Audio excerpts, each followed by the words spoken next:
Welcome back to my channel. I hope you're all doing well. Today's video is going to be a spring DIY room decor video, and I'm really excited because I feel like I haven't done room decor in so long, and I'm really stoked about it.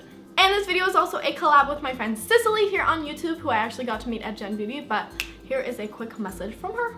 Hey guys, I'm Cicely and my channel is called Beauty Miss 33, but I am doing a collab today with Mikayla. You guys know her, you guys already love her, so make sure that you go check out the video on my channel. I am doing a spring cleaning hacks video, so make sure you go check it out, and yeah, make sure you subscribe and also watch both of our videos, so we hope you enjoy. So definitely check out her video once you're done watching this one. I will have all her links and everything in the description so you guys can go check it out. And if you're coming from her channel, hello, it's nice to meet you. I'm so excited that you're here. I hope you enjoyed my video, and if you haven't subscribed already, I will have the button on the screen right here so you can click that or click the one down below. But yeah, without further ado, let's get on to the spring DIY decor. So the first thing we are going to be making is a flower pen pot. So I basically just took your average ceramic pot from Home Depot and I started painting it this really pretty lilac color, so I just did 2 coats of that on the entire thing. Once that has completely dried, I went ahead and used some good old washi tape to create some triangles, and this is going to just help make sure the lines are super straight and even.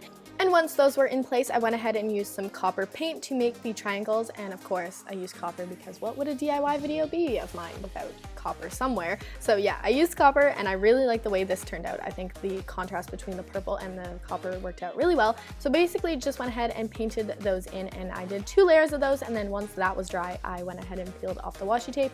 I left these clips in because it's super satisfying when you get to peel away the washi tape and it reveals a really clean, precise triangle. Moving on, we want to go ahead and make the flower pen. So all you have to do is take some fake flowers that have stems and cut them off of their branches, and then just washi tape them with a pen. You can use any pen you like because you're going to cover it up with the washi tape, so go ahead and use any old pen that you have lying around and just use some brightly colored washi tape to blend those two together. And once that is done and everything has completely dried, go ahead and add some filler beads into the pot, and then just put your pens in and you are good to go, and you have this super cute little pen pot that you can put on your desk because it's super convenient. Not only is it really spring-like, but it's also handy when you are doing homework or taking notes. It's really nice to just have a whole bunch of pens lying around. I personally love this, and I think it's super cute decor. So yeah, that is the first DIY. I hope you guys like it, and if you do end up recreating anything that you see in this video, make sure you tweet me a picture of it because I will definitely repost it.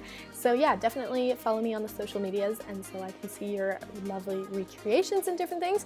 And yeah, let's go ahead and move on to the second DIY. To give you guys another idea of how you can paint your pot, I wanted to show you this other one that I did. So I did a white bottom, and then I painted the top trim all pink, and I did 2 layers of each. And then after that, I just took a sponge, a regular cosmetic sponge, and cut that into a triangle shape. And then I used the copper paint again, obviously. And then I just made little triangles, and I actually ended up putting a cactus into this pot. So yeah, I just love painting these kind of things for the spring. I think they're so fun. But moving into the actual second DIY, this is a picture frame terrarium that I saw on Pinterest.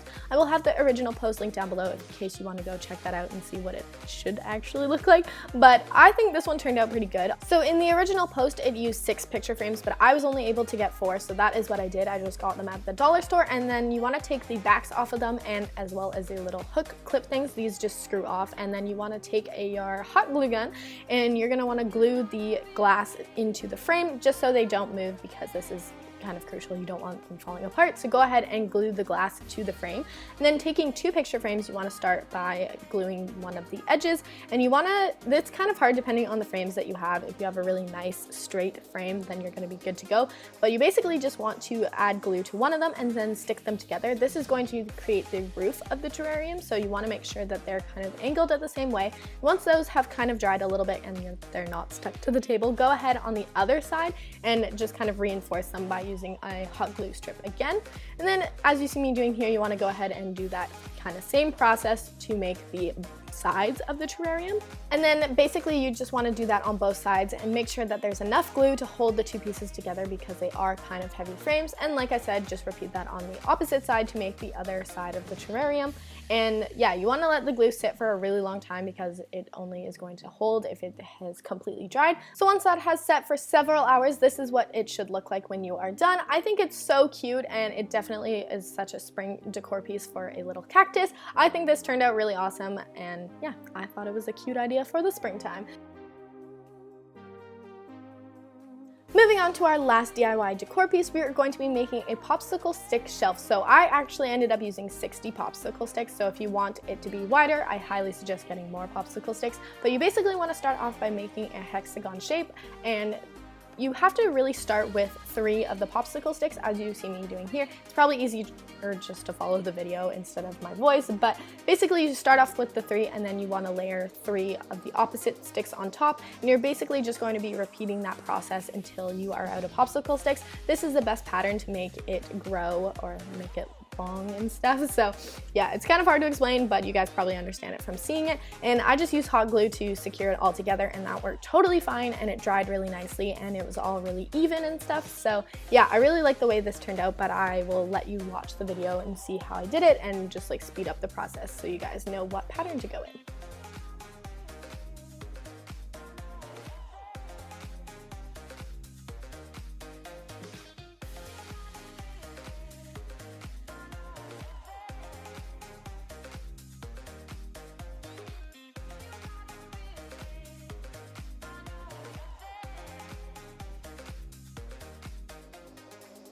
And once you have all 60 popsicle sticks built up, I actually turned mine into more of a picture type frame. So I just took some fishing string or fishing wire, however you want to call it, and looped that around the top of the shelf, and then I let that hang down, and then I secured it to a Polaroid picture, and I had 3 of them. So if your Polaroid doesn't have like a little hole at the top, which most don't obviously, I made the hole in a previous one, but you can also use washi tapes to secure the Polaroid to the fishing wire. And then since it is kind of like a dangly piece, I ended up putting Polaroids on the opposite side or on the back of the Polaroid, just so when it flips over you can see both pictures, and I just used double-sided tape for that, and it worked perfectly. And so this is what the piece should look like when you are done. Again, if you have more popsicle sticks, you can build it out and actually use it as a shelf, but since mine was a little thin, I decided to make it a Polaroid picture frame type thing. And yeah, I really like the way it turned out. I think it's so fun. So that pretty well wraps up the video. I hope you guys enjoyed it, and if you'd like to see more videos like this in the future, make sure you give it a big ol' thumbs up, and I'll have Cicely's video linked down below so you can go check it out, and I will see you lovely people in my next one. Have a great day. Bye!